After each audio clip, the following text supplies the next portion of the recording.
لوگ سارے مخالفت میں آ جائیں تو چونکہ اللہ نے عافیت دی ہے پھر بھی سکون، اللہ تعالیٰ نے ان لوگوں کو قرار کی دولت، اللہ سے عافیت مانگی جائے، اس میں دنیا کی بھی بھلائی شامل ہے، آخرت کی بھی بھلائی شامل۔ نبی اکرم صلی اللہ تعالیٰ علیہ وسلم توجہ دلاتے کہ اللہ سے تم عافیت مانگو، ہمارا نہ جی، کیونکہ سب سے بڑا مسئلہ روحانی تربیت کا ہے۔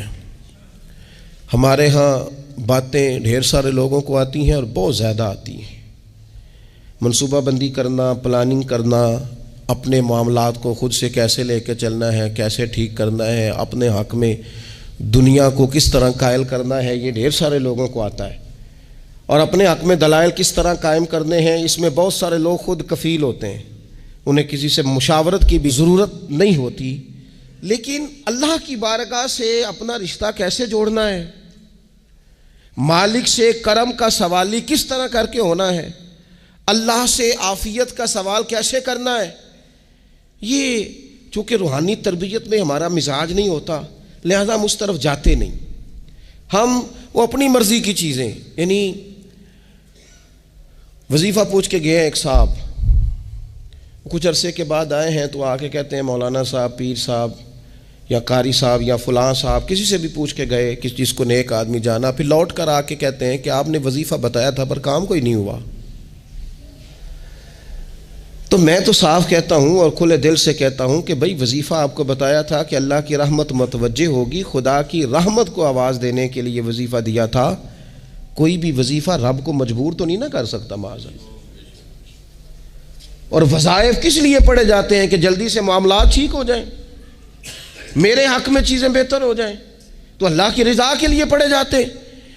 تو وظائف کو، عبادات کو، نوافل کو، تلاوت کو، درود پاک کو تو رضا الہی کا ذریعہ بنانا چاہیے، لیکن ہم چونکہ ایک پورا الجھاؤ رکھتے ہیں اپنی دنیا داری کے معاملات سیدھے کرنے میں، ایک پورا خیر رکھتے ہیں۔ وہ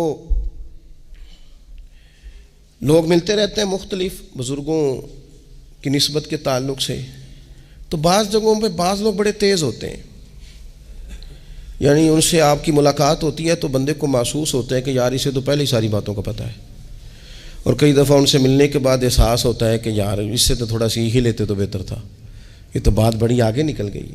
سارا پتہ ہوتا ہے، باشعور ہوتے ہیں، لیکن ڈر آتا ہے اللہ سے۔ اتنا باشعور آدمی، سمجھدار، پنچایت، پریا، لوگ، دین، دنیا سارا پتہ ہے، نماز کا ٹائم آ گیا تو وہ چھپتا پھرتا ہے، اس کی طبیعت پر بوجھ بن رہا ہے معاذ اللہ اللہ کے حضور حاضر ہونا، اسے خیر کا کام کرنا پڑ رہا ہے تو وہ ادھر ادھر نکلتا جا رہا ہے۔ تو سوال یہ ہے کہ پھر یہ شعور کا کیا مطلب رکھا ہوا ہے ہم نے؟ پھر اللہ سے دعا کرنے کی ضرورت نہیں۔ وہ حضرت عارف رومی رحمۃ اللہ تعالی علیہ فرمایا کرتے تھے بعض لوگوں کو رب سارا کچھ دیتا ہے،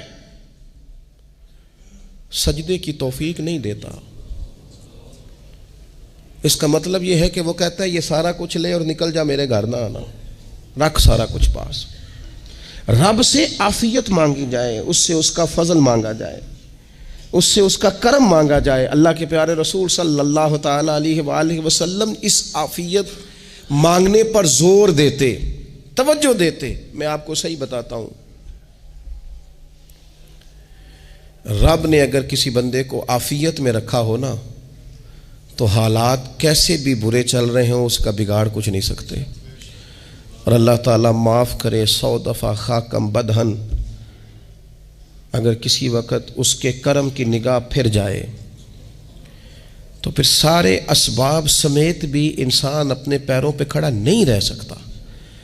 اس سے جب تک طلب کرم نہیں ہوتا، طلب عافیت نہیں ہوتی، اس کی بارگاہ سے جب تک بندہ مومن پورا رجوع نہیں کرتا، یہ عافیت اتنی اعلیٰ چیز ہے کہ نبی پاک علیہ السلام نے فرمایا اذان اور اقامت کے درمیان جو وقت ہوتا ہے اس میں دعائیں رد نہیں ہوتی۔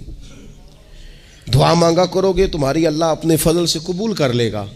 عرض کی یا رسول اللہ کیا مانگے؟ تو فرمایا عافیت مانگو رب سے۔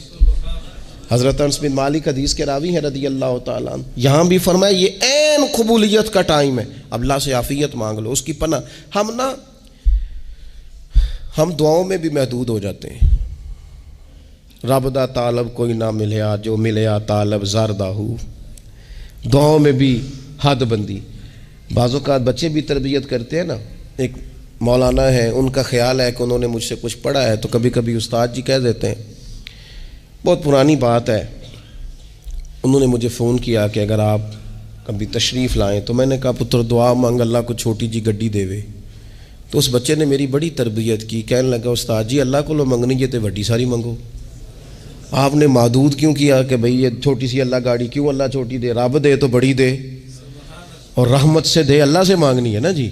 ہم تربیت نہیں لیتے. میں نے اس کا شکریہ ادا کیا. میں نے کہا بیٹے تو نے بڑی سونی بات کی، اللہ تجھے اس کا اجر عطا کرے، اللہ تجھے برکات عطا کرے. اگر آپ نے سیکھنا ہے تو پھر آپ سیکھ لیں گے، اور اگر نہیں سیکھنا تو پھر یہی کہنا ہے ساری عمر لانگی بندہ کو نہیں ملیا. چونکہ مزاج نہیں ہے نا سیکھنے کا، اس لیے پھر ملا ہی کوئی نہیں. پھر ساری زندگی کو میسر ہی نہیں آیا، کسی نے نصیحت ہی نہیں کی، کوئی آنکھوں کو بھایا ہی نہیں. خود ہی بڑے سیانے تھے، خود ہی بہت بڑے تھے، اپنا قد بھی بڑا اونچا تھا، سب ٹھگنے چھوٹے اور کمزور اور بونے نظر آئے. عزیز بھائی، جب عافیت، ایک بزرگ تھے ہر وقت اللہ سے عافیت مانگتے تھے، ہر وقت اللہ سے عافیت مانگتے تھے، ہر وقت عافیت مانگتے تھے. لوگوں نے پوچھا، لوگ ان کو صالح جانتے تھے، نیک سمجھتے تھے کہ حضور آپ اور کوئی دعا مانگتے نہیں، عافیت ہی مانگتے ہیں. فرمانے لگے میں مانگا کرتا تھا شروع میں، بعد میں خیال آیا ہے اور بھی دعائیں مانگا کرتا تھا، یہ احساس بعد میں نصیب ہوا. فرماتے میں مزدوری کرتا تھا، مال برداری کرتا تھا، ایک جگہ پہ ڈیوٹی کر رہا تھا تو تھک گیا، اور وہ جو کام لینے والے لوگ تھے ان کا رویہ بھی بڑا ترش تھا، تکلیف ہوئی. تو میں نے اپنے مالک کی بارگاہ میں عرض کی، مالک اگر 2 روٹی بغیر مجھے مشقت کے مل جائے دن میں تو تیری بارگاہ تو بڑی کریم ہے. کہتے ہیں میں نے یہ دعا مانگ لی. ذرا میں تھوڑا آگے بڑھا تو 2 بندے آپس میں لڑ رہے تھے، میں ان کی صلح کرانے کے لیے، انہیں بچانے کے لیے آگے بڑھا. تو میں جس کو چھڑا رہا تھا دوسرے نے میرے اوپر ضرب لگا دی، میرا بھی سر پھٹ گیا. تھوڑی دیر کے بعد وہاں پولیس آ گئی، وہ تینوں کو لڑنے والا سمجھ کے اٹھا کے لے گئے، مجھے جیل ہو گئی. 2 روٹیاں بغیر مشقت کے روز ملنی شروع ہو گئی. دعا مانگی تھی نا کہ یا اللہ 2 روٹیاں مل جائے نا بغیر مشقت کے. کہتے ہیں وہ 2 روٹیاں روز ملتی، کوئی کام نہیں کرنا پڑتا تھا، پر جیل ہو گئی. فرماتے ہیں میں بڑا پریشان تھا، روز روٹیاں پابندی سے آتی اور بہترین آتی، کھانا ملتا. پھر کچھ عرصے کے بعد میں نے سوچا کہ یار یہ دعا تو قبول ہو گئی نا تیری، اب تو اگر اس پر کوئی الگ بات کرے گا تو وہ تو غلط کرے گا. کہتے پھر خود ہی میرے دل میں اللہ نے بات ڈالی اور میں نے عرض کی مالک 2 روٹیاں نہیں، مجھے تو عافیت چاہیے، مجھے تو عافیت دے، میرے اوپر تو کرم فرما، تو نظر رحمت کر، جے ایک قطرہ بخشے مینوں، جے ایک قطرہ بخشے مینوں تے کام بن جاندا ہی میرا، مہربانی کر عافیت عطا کر. فرماتے پھر خدا نے کرم کیا، کہاں سے اسباب بنے میرے جیل سے چھوٹنے کے، کون کون میرے ضمانتی بنے اللہ ہی جانتا ہے.